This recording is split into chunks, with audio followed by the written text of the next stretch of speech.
चलो बाबू देखते हैं यहाँ पे हम लोग पिछले क्लास पढ़े थे कि पॉलीमर जो हमारे पास होते हैं, ये पॉलीमर की अगर हम बात करते हैं तो कहा जाता है कि पॉलीमर का कितने स्रोत होते हैं। तो यहाँ पर आपको बताया गया था पिछले क्लास में कि पॉलीमर का 3 स्रोत होता है। पॉलीमर का 3 स्रोत होता है। अब देखिए, खोल दो उसको। पॉलीमर का 3 स्रोत हमारे पास क्या क्या चीज है। सबसे पहली चीज आपके पास आता है नेचुरल पॉलीमर, फिर यहाँ पर आता है सेमी सिंथेटिक पॉलीमर, और यहाँ पर तीसरा नंबर में आता है सिंथेटिक पॉलीमर। यानी कि natural polymer, semi synthetic polymer और सिंथेटिक पॉलीमर, पीछे वाला क्लास में हम लोग देखे थे कि ये किस आधार पे इसको बांटा गया था। तो सोर्स के आधार पे इस पॉलीमर को डिवाइड किया गया, जिसमें हम लोग नेचुरल पॉलीमर से रिलेटेड आज स्टडी करेंगे। तो यहाँ पर बताया गया है कि polymer which are found in nature in animal and plant are called natural polymer. यानी कि वैसा पॉलीमर जो प्रकृति से हमें प्राप्त होता है, जानवर से, पेड़ पौधे से, उस टाइप के पॉलीमर को हम क्या कहते हैं, नेचुरल पॉलीमर। कल भी यहाँ पर हम लोग बात किए थे कि जितने भी पेड़ पौधे से और जानवर प्राकृतिक ढंग से पाए जाते हैं, तो उससे प्राप्त होने वाले जितने भी पॉलीमर हैं वो आपका कहा जाता है क्या चीज, नेचुरल पॉलीमर। जैसे अब आपको पता है कि पेड़ पौधे से सेलुलोज प्राप्त किया जाता है, तो सेलुलोज एक प्रकार का क्या चीज होता है, तो एक प्रकार का पॉलीमर होते हैं। फिर कहा जाता है कि चमड़ा प्राप्त किया जाता है जानवर से, तो जानवर से चमड़ा प्राप्त किया जाता है, इसका मतलब है कि वो भी एक प्रकार का क्या चीज है, हमारे पास पॉलीमर है। चमड़ा भी एक प्रकार का क्या चीज है, पॉलीमर है। यानी कि नेचुरल पॉलीमर वैसा पॉलीमर जो हम जंगल से, पेड़ पौधा से, जानवर से प्राप्त करते हैं, उसे हम प्राकृतिक के बहुलक कहते हैं। अब कहा जाता है कि नेचुरल पॉलीमर के बारे में कि proteins which make much of our body, nucleic acid which control heredity at molecular level, cellulose, isoprene और फूड। देखिए, कहा जाता है कि हमारे शरीर में प्रोटीन की जो मात्रा मिलती है ये न्यूक्लिक एसिड से मिलता है। अब न्यूक्लिक एसिड भी एक प्रकार का बायोपॉलीमर होता है। डिफिनेशन में बताए थे उसका कि न्यूक्लिक एसिड एक प्रकार का बायोपॉलीमर होते हैं, और बायोपॉलीमर होने के कारण जब हम किसी न्यूक्लिक एसिड को खाते हैं तब हमारे शरीर में प्रोटीन डेवलप होता है, यानी प्रोटीन प्रोड्यूस होते हैं। अब वह आपका खाने वाला चीज कुछ भी हो सकता है। आप सेलुलोज खाइए या कोई फूड खाइए या आइसोप्रीन, तो आइसोप्रीन तो हम लोग खा नहीं सकते हैं। ये आइसोप्रीन से कहा जाता है रबर बनाया जाता है, रबर बनाया जाता है इस बहुलक से। सेलुलोज को हम लोग खाते हैं, जैसे घास पात खाते हैं, साग सब्जी खाते हैं, तो जितने भी साग सब्जी होते हैं सभी में सेलुलोज की मात्रा पाई जाती है। अब एक मुनगा का पेड़ देखा होगा, सहजन का पेड़, तो सहजन का जो पेड़ होता है उस पेड़ में लसलसा टाइप के कुछ गोंद जैसा गिरते रहता है। पेड़ को काटिएगा तब उसमें से लसलसा टाइप के गिरते रहता है, रेड कलर का या ब्लैक कलर का कुछ ऐसे ही। तो उस टाइप के जो सेलुलोज पाए जाते हैं या उस टाइप के जो पदार्थ पाए जाते हैं उसे हम आइसोप्रीन कहते हैं। और कुछ जो हम लोग पेड़ पौधा या जानवर से फूड प्राप्त करते हैं उस फूड को हम लोग खाते हैं और न्यूक्लिक एसिड से प्रोटीन में बदलता है हमारा शरीर। तो कुछ हमारे पास नेचुरल पॉलीमर यहाँ तक के भी काम करते हैं कि हमारे शरीर को बनाने में काम करते हैं, समझ गए। अब यहाँ पर आता है आपके पास सेमी सिंथेटिक पॉलीमर। इसका नाम है, सुन के लग रहा है सेमी सिंथेटिक, यानी कि नेचुरल पॉलीमर और सिंथेटिक पॉलीमर के बीच में जो उपस्थित हो उसे हम क्या कहते हैं, सेमी सिंथेटिक। यानी कि इसमें नेचुरल पॉलीमर का भी गुण मिलता हो और सिंथेटिक पॉलीमर का भी गुण मिलता हो, उसे हम क्या कहते हैं, सेमी सिंथेटिक। तो सेमी सिंथेटिक पॉलीमर कहा जाता है कि ये होता क्या है, तो वैसा बहुलक जिसमें नेचुरल तथा सिंथेटिक पॉलीमर के गुण मिलते हो उसे हम सेमी सिंथेटिक पॉलीमर कहते हैं। अब यहाँ पे डिफिनेशन दिया है, These are mostly derived from naturally occurring polymers by chemical modification. आ गया ना कि प्राकृतिक ढंग से जो पॉलीमर प्राप्त होते हैं उसको केमिकल यूज करके मॉडिफाई किया जाता है, उसी को क्या कहते हैं, सेमी सिंथेटिक पॉलीमर कहते हैं। जैसे यहां पर आपके पास देखिए कहा जाता है कि जो बहुलक यानी कि जो पॉलीमर की अगर हम बात करें तो प्रोटीनेक्स का नाम सुने होंगे।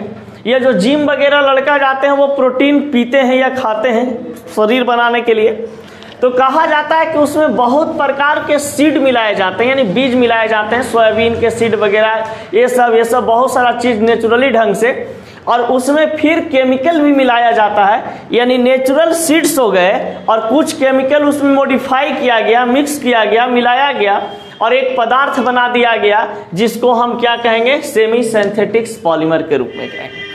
जैसे देखिए बहुत सारे ऐसे चीज हैं जो हमारे पास सेमी सिंथेटिक्स होते हैं, जो हम यूज करते हैं वो बहुत सारे ऐसे चीज है जो आपका सेमी सिंथेटिक्स होते हैं। तो सेमी सिंथेटिक्स पॉलीमर के रूप में सेलुलोज जाना जाता है, एसिटिलेशन जाना जाता है, ग्लासेस, कांच, वल्कनाइज्ड रबर, एक्सप्लोसिव, ये सभी चीज जो है कुछ नेचुरल इसमें चीज होते हैं और कुछ इसमें आर्टिफिशियल चीज यानी आर्टिफिशियल पॉलीमर मिलाए जाते हैं, और ये दोनों चीज से मिल करके बनता है, उसे हम सेमी सिंथेटिक पॉलीमर कहते हैं। अब यहां पर आता है सिंथेटिक पॉलीमर। ये सिंथेटिक पॉलीमर को कहीं कहीं आर्टिफिशियल पॉलीमर के नाम से भी कहता है। तो सिंथेटिक पॉलीमर जो आपके पास है कि सिंथेटिक पॉलीमर, तो ये सिंथेटिक पॉलीमर को हम लोग आर्टिफिशियल पॉलीमर के नाम से जानते हैं। तो आर्टिफिशियल जो पॉलीमर होते हैं ये सिर्फ मैन मेड के द्वारा, आर्टिफिशियल का मतलब ही क्या होता है, जो वस्तु या जो पदार्थ इंसानों के द्वारा बनाया जाता है उसे हम क्या कहते हैं, आर्टिफिशियल या सिंथेटिक पॉलीमर कहते हैं। यह पॉलीमर की जगह कोई आप ऑब्जेक्ट ही ले लो। जैसे एक बात बताओ, खिलौना बनाया गया, ये मोबाइल बनाया गया, तो मोबाइल क्या चीज है, ये इसमें नेचुरल कुछ चीज है नहीं, इसमें सब चीज है जो आपका आर्टिफिशियल है, यानी कि यह कह सकते हैं कि ये मैन मेड है। तो जो मैन मेड होता है यानी कि जो मानव के द्वारा बनाया जाता है उसे हम क्या कहते हैं, बहुलक आर्टिफिशियल पॉलीमर या आर्टिफिशियल ऑब्जेक्ट कहते हैं। A large number of man-made polymers are extensively used in daily life as well as in industry। यानी कि वैसा हमारे पास बहुलक जो कंपनियां में बनाई जाती है, कारखानों में बनाई जाती है, उन सभी चीजों को, उन सभी पॉलीमर को हम डेली लाइफ में यूज करते हैं, उसे हम आर्टिफिशियल या सिंथेटिक पॉलीमर कहते हैं। जैसे देखिए नायलॉन का कपड़ा बनता है, नायलॉन आपका कंपनी में बनाए जाते हैं। पॉलिस्टर का साड़ी वगैरह बनाया जाता है, ये आपका सिंथेटिक पॉलीमर से बनाए जाते हैं। पॉलीथीन जो बनते हैं, जो हम लोग डेली यूज में सब्जी लेने के लिए जाते हैं या किसी काम के लिए, कुछ दूध लाने के लिए, तो पॉलीथीन का जो इस्तेमाल करते हैं वो भी एक प्रकार का सिंथेटिक पॉलीमर के रूप में आता है। फिर है आपके पास पॉलीप्रोपीन जो यहाँ पर दिया गया है, ये भी एक प्रकार का क्या चीज है, सिंथेटिक पॉलीमर है। रबर जो हमारे पास होते हैं, रबर भी एक प्रकार का सिंथेटिक पॉलीमर है। अब बताओ रबर कहीं पेड़ पे उगता है कि गए और जैसे तोड़े और चोटी बांध लिए, नहीं ना होता ऐसा। रबर बनाने की प्रोसेस बताएंगे, एगो टॉपिके पढ़ना है रबर कि रबर होता क्या है, रबर आइसोप्रीन से बनता है कि नियोप्रीन से बनता है, वल्कनीज रबर क्या होती है, सभी चीज के बारे में पढ़ना है। तो रबर बनाने की प्रक्रिया, टायर, एक छोटा सा रबर जो हमारे पास होता है चोटी बांधने वाला, उससे लेकर के जो बड़का टायर बनाए जाते हैं, एरोप्लेन के टायर बनाए जाते हैं, या तो फिर कह सकते हैं कि 10 चक्का ट्रक वगैरह का टायर बनाया जाता है, वो एक प्रकार का क्या होता है, रबर होता है। यानी टायर भी एक प्रकार का रबर है और चोटी बांधने वाला भी एक पदार्थ क्या है, रबर ही है। अब देखिए यहां पर नेचुरल, सेमी सिंथेटिक और सिंथेटिक पॉलीमर से रिलेटेड कोई दिक्कत? अब यहां पर जरा देखते हैं इसके बारे में, इसको डिलीट करें ना, चलिए अब देखा जाए, यहां पे दिया हुआ है बाबू अब हमारे पास, अरे छोटू क्या नौटंकी यार, यानी हम पढ़ा रहे तुम लोग बतिया, बाद में देखो इधर। यहां पर अब बताया जाता है कि क्लासिफिकेशन बेस्ड अपॉन स्ट्रक्चर, यानी संरचना के माध्यम से, स्ट्रक्चर के माध्यम से पॉलीमर के कितने प्रकार होते हैं। तो according to a structure polymer having 3 types, यानी कि संरचना के माध्यम से बहुलक का 3 प्रकार होते हैं। पहला आपके पास है लीनियर पॉलीमर, दूसरा है आपके पास ब्रांच्ड चैन पॉलीमर, और तीसरा होता है crossed linked 3D network polymer. ठीक है, जिसमें अभी हम लोग बात करेंगे क्लासिफिकेशन बेस्ड अपॉन स्ट्रक्चर, यानी कि पॉलीमर को स्ट्रक्चर के अनुसार कितने भागों में बांटा गया है। तो पॉलीमर को सबसे पहले यहां पर बताया गया है लीनियर पॉलीमर। तो देखिए, जब भी आपको लीनियर पॉलीमर कहे तो लीनियर पॉलीमर का मतलब जरा समझिएगा। लीनियर मतलब होता है स्ट्रेट, स्ट्रेट मतलब सिंपल या सीधा, यही ना होता है। यानी कि वैसा पॉलीमर जो एकदम सिंपल हो, इस तरीका से आपका होता है, इस तरीका से स्ट्रक्चर बने होते हैं। अब इसको तीरेंगे तो क्या हो जाएगा, एकदम सीधे न हो जाएगा। तो वैसा बहुलक या वैसा पॉलीमर जो कैसा स्ट्रक्चर बनाता हो, एकदम लीनियर स्ट्रक्चर बनाता हो, उसे हम क्या कहते हैं, तो लीनियर पॉलीमर कहते हैं। यहां पर दिया हुआ है, इसका डिफिनेशन देखिए। In these polymers the monomers are joined together to form long straight chain of polymer molecule. देखिए साफ साफ तो बता दिया कि वैसा मॉलिक्यूल, वैसा पॉलीमर का स्ट्रक्चर जो स्ट्रेट चैन, लॉन्ग स्ट्रेट चैन में बना हो। तो लॉन्ग स्ट्रेट चैन कहने का मतलब कि लीनियर पॉलीमर को हम ऐसे कह सकते हैं कि वैसा पॉलीमर जो मोनोमर के द्वारा, मोनोमर से मिल करके बना हो, यानी मोनोमर से बना हो और लंबी सीधी श्रृंखला बनाता हो, उसे हम क्या कहते हैं, लीनियर पॉलीमर कहते हैं। तो लीनियर पॉलीमर में अगर इसको ऐसे हम तीरेंगे तो ये सीधा हो जाएगा, यानी कि स्ट्रेट में ये लीनियर पॉलीमर स्ट्रक्चर एग्जिस्ट करता है। अब कहा जाता है कि linear polymer have high melting point, high densities and high tensile. Tensile मतलब इसमें स्ट्रेंथ पावर क्या होता है, अधिक होता है, इसको जितना घिंच सकते हैं घिंचा जाएगा।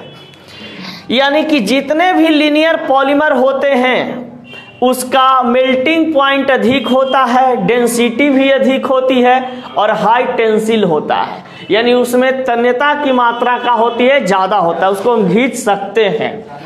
अब कहा जाता है कि लीनियर पॉलीमर कौन कौन होते हैं। तो लीनियर पॉलीमर आपका होता है पॉलीथीन। देखते हैं पॉलीथीन को खींच के लम्हर बना देते हैं, एकदम लंबा बना देते हैं। पॉलीविनाइल क्लोराइड पीवीसी, नाइलून भी घिंचाता है, पॉलिस्टर भी घिंचाता है, ये इसको भी लमाड़ सकते हैं, समझ गए। तो कहने का मतलब है कि लीनियर पॉलीमर जो है ये सीधी रेखा में संरचना बनाता है और इसका हाई मेल्टिंग पॉइंट होते हैं, हाई डेंसिटीज होता है और हाई टेंसिल होता है। ये कौन, लीनियर पॉलीमर। स्ट्रक्चर एग्जाम्पल में आपका लीनियर पॉलीमर का पॉलीथीन, पॉलीविनाइल क्लोराइड, नाइलून, पॉलिस्टर, ये सभी चीज जो है लीनियर पॉलीमर का उदाहरण है। कोई दिक्कत। अब आता है ब्रांच्ड चैन पॉलीमर, यानी किसका, हाँ तो ये वाला स्ट्रक्चर बना लीजिए ना, इस टाइप का स्ट्रक्चर बना लीजिए कि ये वाला आपका बनता है ऐसे। चलिए पप्पू अपना काम कीजिए। देखिए आपके पास था ब्रांच्ड चैन पॉलीमर। अब ये जो ब्रांच्ड चैन पॉलीमर है, इसका नामे से पता चल रहा है कि ये ब्रांच चैन बनाएगा। इसका नाम से पता चल रहा था लीनियर पॉलीमर, यानी सीधी रेखा। यहां पर खुदे बन रहा है ब्रांच्ड चैन, यानी कि इसका पहले डिफिनेशन देख लो। In this polymer, the monomer unit not only combined to produce the linear chain, but also from branches of different length along the main chain. यानी कि जो आपके पास यहाँ पर ये ब्रांच चैन बनते हैं, ये ब्रांच चैन में कहा जाता है आपके पास कि इस प्रकार से स्ट्रक्चर तो आपके पास बनते हैं, यानी कि ऐसे ऐसे ऐसे ऐसे, यानी कि लीनियर चैन तो आपके पास होता है, यानी कि लीनियर पॉलीमर तो बनते हैं, लेकिन लीनियर पॉलीमर यानी लीनियर संरचना में स्ट्रेट लाइन में कहीं कहीं इसमें क्या हो जाता है, ब्रांच निकला हुआ रहता है। समझ गए? तो ब्रांच निकलने की जो प्रक्रिया है यहाँ पर इस टाइप से कह दिया जाता है कि जिसमें ब्रांच निकला हुआ रहे उसे हम कह देते हैं क्या चीज, ब्रांच चैन पॉलीमर। यानी वैसा पॉलीमर का संरचना जिसमें लीनियर चैन संरचना तो बनता हो लेकिन उसमें ब्रांच आपका दिखाई देता हो, उसे हम क्या कह देते हैं, ब्रांच चैन। और जितना भी ब्रांच निकल रहेगा वो मेन चैन से जुड़ल रहेगा। देखिए मेन चैन से जुड़ा हुआ है कि नहीं। चलिए अब आता है आपके पास क्या चीज, क्रॉस लिंक्ड स्ट्रक्चर। तो क्रॉस लिंक स्ट्रक्चर को सबसे पहली बात यहां पर हम लोग जानेंगे कि क्रॉस लिंक्ड स्ट्रक्चर होता क्या है। ये तीनों है जो आपका इंपॉर्टेंट है, कभी कभी पूछ देता है तीनों में डिफरेंस।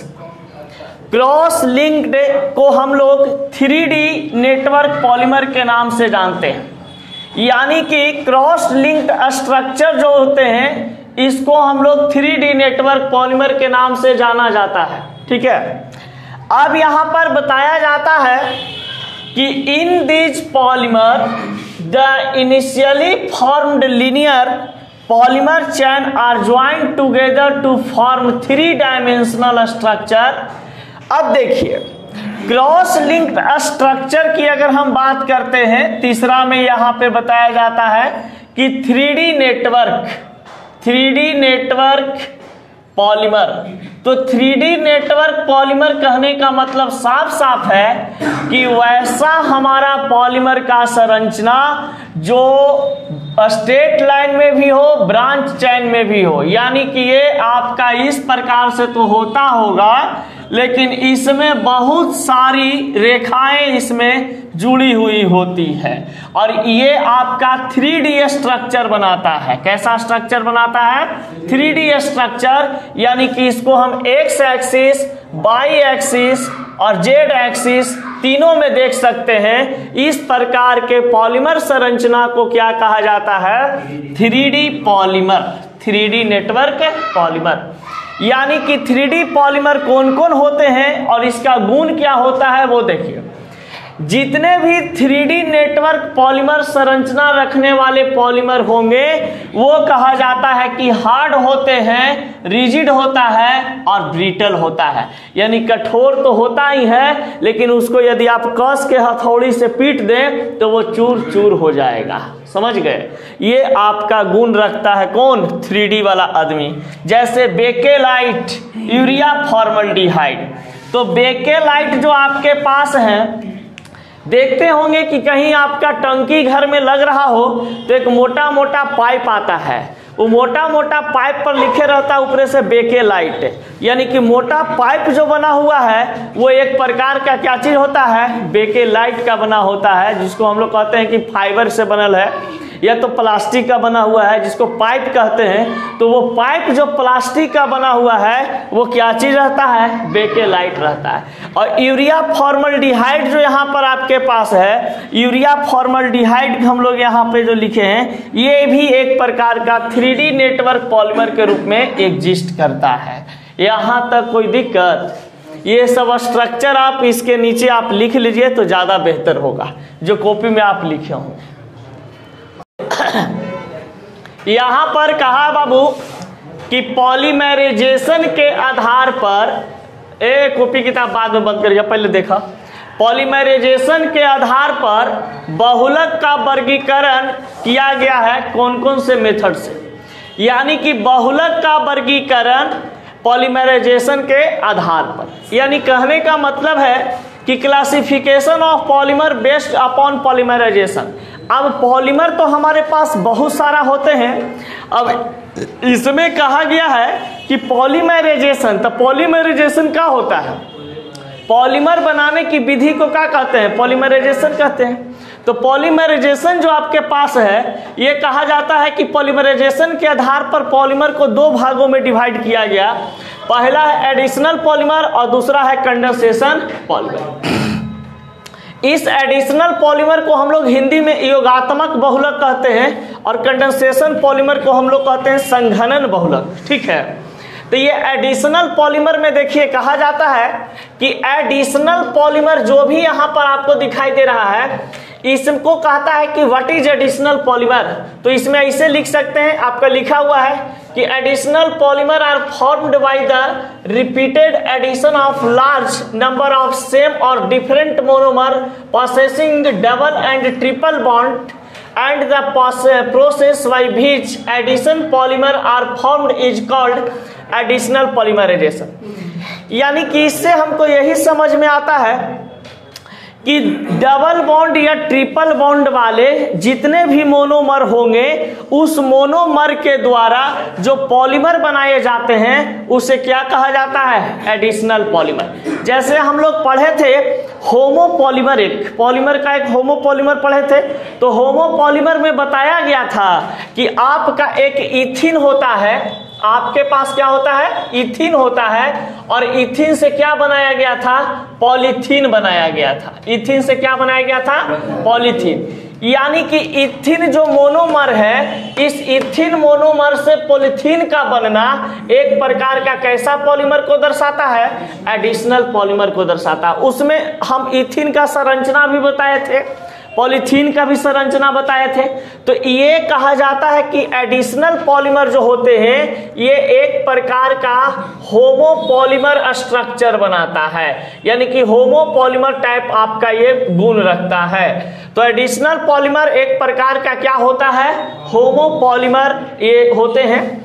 अब कहा जाता है कि होमोपॉलीमर में जितने भी मोनोमर आपके पास दिए गए हैं, इस सभी मोनोमर से पॉलीमर तैयार किया गया है। आपको पहले ही भी बता चुके हैं कि मोनोमर से पॉलीमर का निर्माण होता है। बहुत पहले शुरू क्लास में बताए थे कि पॉलीमर का निर्माण कैसे होता है? बहुत सारे मोनोमर को मिलने से। तो ये सभी मोनोमर का एग्जाम्पल है। तो इथिन मोनोमर से कौन सा पॉलीमर बनता है? पॉलीथीन बनता है। याद रखना ये सब चीज। ब्यूटाडीन मोनोमर से पॉलीब्यूटाडाइन पॉलीमर बनता है।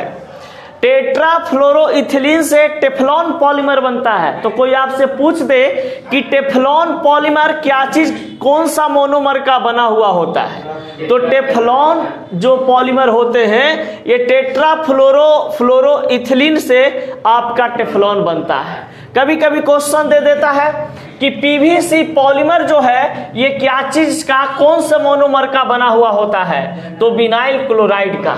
विनाइल क्लोराइड, यानी विनाइल क्लोराइड मोनोमर को जोड़ते हैं, घटाते हैं या पॉलीमराइजेशन करते हैं, तो ये बनता है पीवीसी। आइसोप्रीन को पॉलीमराइजेशन करते हैं तो क्या बनता है? Natural rubber. यानी नेचुरल रबर का मोनोमर कौन होता है? आइसोप्रीन। यानी आइसोप्रीन से क्या चीज का निर्माण किया जाता है? नेचुरल रबर का। तो नेचुरल रबर जो हमारे पास होते हैं, ये पेड़ पौधे से प्राप्त होता है। और कहा जाता है कि जो नेचुरल रबर का निर्माण क्या चीज से होता है? तो आइसोप्रीन से होता है। पीवीसी पॉलीविनाइल क्लोराइड का निर्माण क्या चीज से होता है? तो विनाइल क्लोराइड से होता है।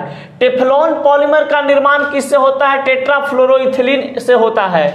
पॉलीथीन का निर्माण किससे होता है? तो इथिन से होता है। और एडिशनल पॉलीमर एक प्रकार का क्या चीज है? होमोपॉलीमर है, जिसमें कहा जाता है कि डबल बॉन्ड वाले या ट्रिपल बॉन्ड वाले स्ट्रक्चर यदि मोनोमर का होता है, उससे हमारा जो पॉलीमर तैयार होते हैं उसे हम क्या कहते हैं? Additional polymer. एडिशनल पॉलीमर का ये उल्टा होता है कंडेंसेशन पॉलीमर। कंडेंसेशन पॉलीमर जो यहां पर आपको दिखाई दे रहा है, जिसको हम संघनन बहुलक कहते हैं, तो कहा जाता है कि ये संघर्ष वाला बहुलक है। कौन वाला बहुलक? संघर्ष वाला बहुलक है। तो देखिए, कंडेंसेशन बहुलक कहा जाता है कि ये एक प्रकार का ये है होमोपॉलीमर ना, तो ये हो जाता है हेट्रोपॉलीमर। हेट्रोपॉलीमर यानी हेट्रोपॉलीमर कहने का मतलब यहां पर है कि होमोपॉलीमर मतलब एक ही से बनने वाला, और हेट्रोपॉलीमर कहने का मतलब जिसमें दो या दो से अधिक मोनोमर मिल करके बनाते होंगे, उसे कंडेंसेशन पॉलीमर कहते हैं। तो हम एगो बताए थे, और क्या चीज होता है, नाइलॉन 6 बड़का स्ट्रक्चर लिख करके बताए थे कि एक हमारे पास एक होता था, एक एडिपिक एसिड होते थे, ये दोनों को मिला करके एक बड़का नाइलॉन 6 बना था। तो वो नाइलॉन 6 जो आपका बना था, वो कहा जाता है कि एक प्रकार का हेट्रोपॉलीमर था और कंडेंसेशन पॉलीमर के रूप में जाना जाता है। अब सुनिए, अब आपसे कहता है कि अलग अलग टाइप के मोनोमर मिल करके एक पॉलीमर का निर्माण करते हैं, उसे हम कहते हैं कंडेंसेशन पॉलीमर। तो कंडेंसेशन पॉलीमर कहने का मतलब यही है कि जब दो या दो से अधिक मोनोमर समान या भिन्न आपस में मिल करके पॉलीमराइजेशन विधि के द्वारा गुजारा जाता है, तो एक नया पॉलीमर का निर्माण करता है, और उस पॉलीमर को क्या कहते हैं? Condensation polymer. अब देखिए, फिनॉल और फॉर्मल्डिहाइड मिलाने से फिनॉल मोनोमर और फॉर्मल्डिहाइड मोनोमर मिलाने से कौन सा पॉलीमर का निर्माण हुआ है? बेकेलाइट। अब कोई कहे आपसे कि बेकेलाइट पॉलीमर बनाने के लिए कौन कौन से मोनोमर का यूज किया गया है, तो फिनॉल तथा फॉर्मल्डिहाइड। तब ये पॉलीमराइजेशन करेंगे इन दोनों को, तब बनेगा बेकेलाइट। अब कहेगा कि नाइलॉन 6 जो आपके पास है, ये नाइलॉन 6 जो है, ये नाइलॉन 6 का आपका मोनोमर क्या होता है? तो कैप्रोलेक्टम। तो नाइलॉन 6 का मोनोमर क्या होते हैं? कैप्रोलेक्टम। अब देखिए, और कुछ इसमें इंपॉर्टेंट और कुछ नहीं है, आप समझ सकते हैं कि मेलामाइन तथा फॉर्मल्डिहाइड को मिलने से क्या चीज का निर्माण हुआ है? Melamine formaldehyde. ये है आपका एडिशनल, और ये है आपके पास एडिशन, और ये है आपके पास कंडेंसेशन। यानी एडिशन पॉलीमर और कंडेंसेशन पॉलीमर समझ में आया? क्या चीज समझ है इससे? एडिशन पॉलीमर वैसा पॉलीमर जो एक ही प्रकार या डिफरेंट प्रकार डबल बॉन्ड या ट्रिपल बॉन्ड वाले मोनोमर से पॉलीमराइजेशन करवाते हैं, तो पॉलीमर का निर्माण होता है, और वही पॉलीमर को हम क्या कहते हैं? एडिशनल। समझ गए? कंडेंसेशन पॉलीमर जिसमें दो या दो से अधिक, देखिए, condensation polymer are formed by repeated condensation reaction between two bifunctional और ट्राई फंक्शनल। दो को कोई फंक्शनल ग्रुप रहे या तीन को कोई फंक्शनल ग्रुप रहे अलग अलग, और आपस में मिलाते हैं। Elimination by small molecule like water, alcohol, ammonia, carbon dioxide, HCl, the process which is called copolymer, condensation polymer. समझ गए? यानी कि इसमें दो या दो से अधिक मोनोमर मिलेंगे तब कंडेंसेशन कहलाएंगे, और एडिशनल में क्या होता है? एक ही। कोई दिक्कत? चलिए।